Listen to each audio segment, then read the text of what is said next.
The state of Osun continues to take giant strides under the leadership of Ogbeni Rahuf Aregbesola. Now it's in the area of technology, with successful partnership between the state and the private sector. RLG Ghana, a pan-African company. This has led to the first of its kind Adulawo Technology Center, a $50 million investment which would serve as a training and manufacturing facility with a capacity to produce 5,000 mobile phones daily. It would also produce tablets, television sets, and other gadgets. Already, 5,000 youths have been trained, and 15,000 more would be trained. This facility has the capacity to generate over 10,000 jobs. Traditional rulers, the Iyalodjas, and citizens of the state of Osun turned out en masse to celebrate the new technology city, which is expected to become the Mecca of technology in Africa. The Osun Cultural Group was around to showcase the beauty of the Yoruba tradition at the unveiling.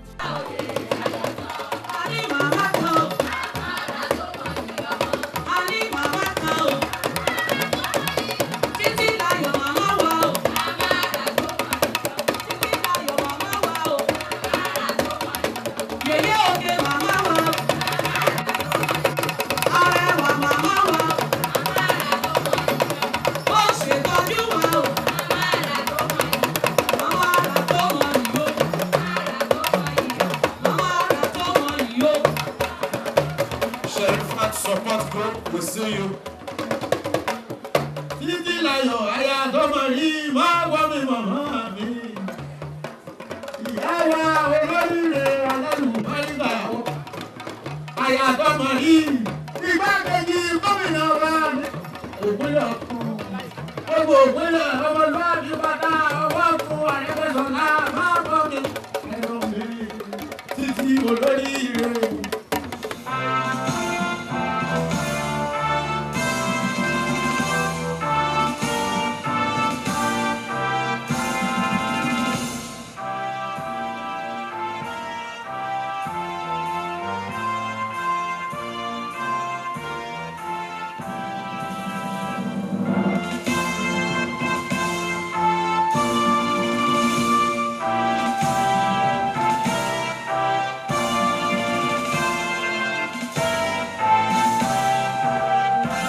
Before His Excellency came, I told you that this facility can produce on a daily basis 5,000 mobile phones and 2,000 computers daily.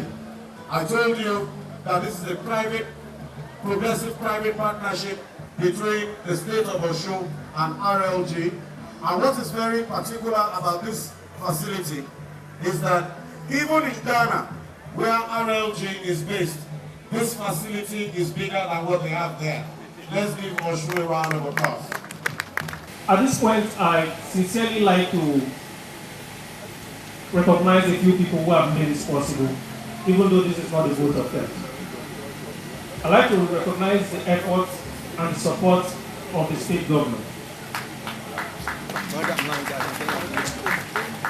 This is very important because the very first time we made the presentation to Mr. Governor, personally I was surprised to notice that it was not one of the usual jamborees.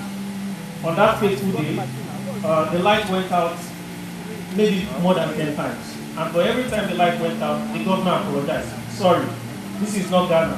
Please try and get used to it. We will get back and the presentation continues. So to this end, I really like to appreciate the governor for this effort, not just for understanding the concept that was presented that day, but for also being able to forecast and see the future to which we are celebrating today. I also like to recognize and also thank my chairman, Mr. Roland Agabu, for his vision. If not for his vision, we would not be sitting here today.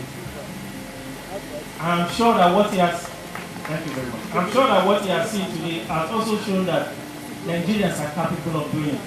When we were coming to Nigeria, he told me, look, I will need to give you so much Ghanaian so that everything goes right. And I pleaded, please give us a chance. And today, sir, I'm sure you are proud of what you can see. I also like to thank our implementing partners, OSICO. They have been wonderful. And to Prince Adefioye and Bambo, we cannot thank you enough for all your support. At this point, I'd like to say, please, this edifice and this facility we're launching today should not just be one that will take a ceremonious point and go. It should be something that will help us retain jobs in Nigeria. If you take very simple an analysis of mobile phones in Nigeria, what we have over 100 million handsets in Nigeria. That alone justifies why this investment was done. 5,000 naira taking an average phone, multiplied by 100 million active lines, which translates to 100 million phones, tells you the amount of capital flight. But having said that, the danger is not in the capital flight alone, but in the jobs that are retained abroad. For every 5,000 phones that are manufactured here every day, jobs will be retained, not just in Osun State, but in Nigeria. Thank you very much.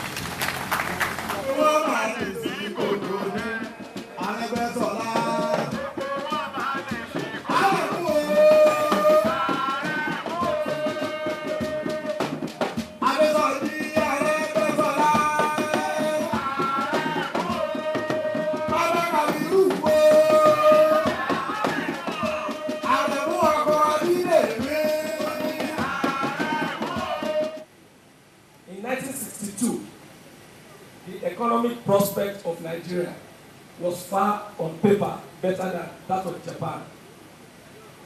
The blueprint that they used to turn Malaysia into a modern country was written by a Yoruba man. Malaysian government came here, seeing that their economy and our own are similar. They begged us to give them palm seeds, and they begged us to write a blueprint on how to run their economy. The person on the desk of planning for federal government was a Yoruba man. He wrote for them, and they have a great nation. Where am I going?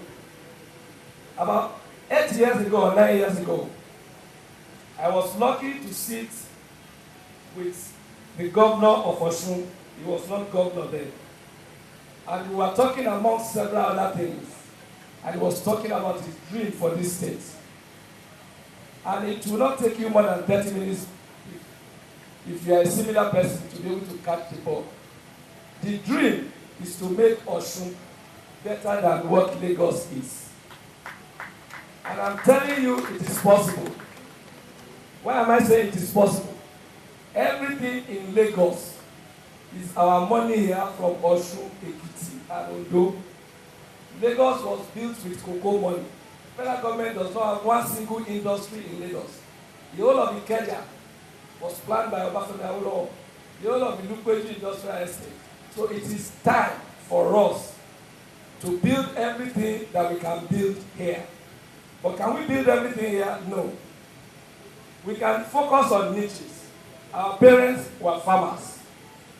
The land is still there. We can aggregate on the land and do farming on a larger scale. But India has given a lot of examples. India and many other countries. Just about 15, 20 years ago, India focused on ICT.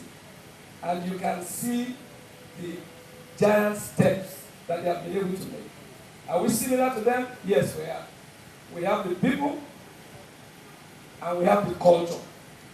Our grandparents are giants. Our parents in the enclosure of Nigeria are dozing off. But it is time for us to wake up and do everything possible in our land for our people. We are the most literate per thousand in Africa. And we are the most urban in the world. For thousands of years, we were never living in the bush. We were living as civilized people, wearing clothes. So what you see here today is one out of several related industries that is coming here.